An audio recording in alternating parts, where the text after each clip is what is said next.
After I defeated and killed Yujiro Hanma for threatening the life of my wife Natasha Romanoff, I killed him for trying to kill my wife Natasha Romanoff, and after I did that I leveled up again with Infinity Gamer System, and I opened up my gamer system and it said congratulations, you have leveled up to Infinity level 4 and you now have all the abilities of Yujiro Hanma. You now know every form of martial arts including Yujiro Hanma's fighting style, and you also now have the demon brain, and you now have a more powerful version of the demon back, and it can be stacked on all of your other abilities. This includes your Hulk form and Super Saiyan. And when I got done with Yujiro Hanma, I warned Baki Hanma and Jack Hanma along with the other fighters, come after my family and threaten their lives and I kill you, and it's not a threat, it's a promise. I will kill anyone that tries to kill those I love, and there will be no mercy for you. Let Yujiro Hanma be the example. And then they buried Yujiro Hanma in a cemetery with a regular gravestone and everything, and I went to his funeral and I knew that Yujiro Hanma was never coming back from his death. I made sure of that. When I killed Yujiro Hanma, I put an end to the nonsense, and that's when I realized that I want to be a true hero, one that puts these villains down for good, and I decided that I would help Peter Parker become a better hero before it's too late. So I decided to become a part of S.H.I.E.L.D. for the Avengers, but not for them.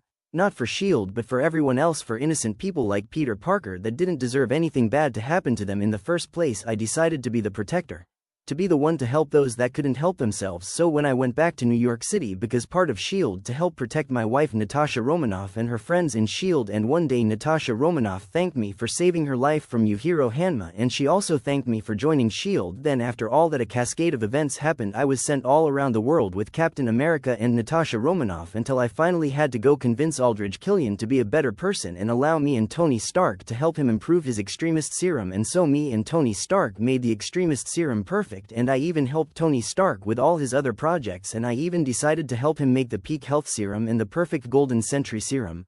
I even helped Tony Stark design his superior Iron Man armor and the bleeding edge Iron Man armor, and then I even injected Tony Stark with both the perfect golden sentry serum and the peak health serum, and I said, I am sorry Tony Stark, but this is for your own good because humanity will need you in the future, and I can't allow your human mortality to get in the way of true human progress, because I believe people like Tony Stark are a gift to the human race. Without the human race even knowing it, or maybe the human race does know it, they just don't want to accept the reality that the world actually needs people like Tony Stark. So yes, I will decide to make Tony Stark immortal every time, because I know that the human race actually needs people like Tony Stark so we can save everyone on Earth in the future. And so the story continues, and we faced every threat like in the original MCU storyline, except I was always there as the overpowered trump card that helped to save everyone, and no one could defeat me. Not even Thanos would be able to stop me, and not even Doctor Doom would stand a chance, and not even the TVA could stop me. Even the Kangs fell beneath my fists and my feet. I became the overwhelming obstacle that no villain could defeat, and I was the golden standard in villain ass kicking until it happened to Civil War, and I didn't stand with Tony Stark. I chose to side with Captain America, and then Tony Stark said, really kid? And then I said, I'm sorry Tony, but you're wrong this time and Cap is right. And so I sided with Captain America during the Civil War so I could destroy the man responsible before he gets a chance to cause trouble in the Avengers. So I went with Bucky Barnes and Captain America to the bunker where Hydra kept the other super soldiers on ice, and I destroyed that recording so Tony Stark didn't see it this time. And then I killed the guy responsible for the whole Civil War situation in the Avengers, and I said, your war ends here soldier, as I killed the man responsible for starting the Civil War in the first place, and I punched him in the head, killing him with one punch to his head, causing a big dent in his forehead and massive brain trauma, so he died on the spot and fell down dead to the ground. And I said, it's all over, let's go home. And Tony Stark and everyone else went home without ever knowing the truth about what happened to his parents, and that's something I could live with. And since it altered the timeline, Yao the Sorcerer Supreme came looking for me.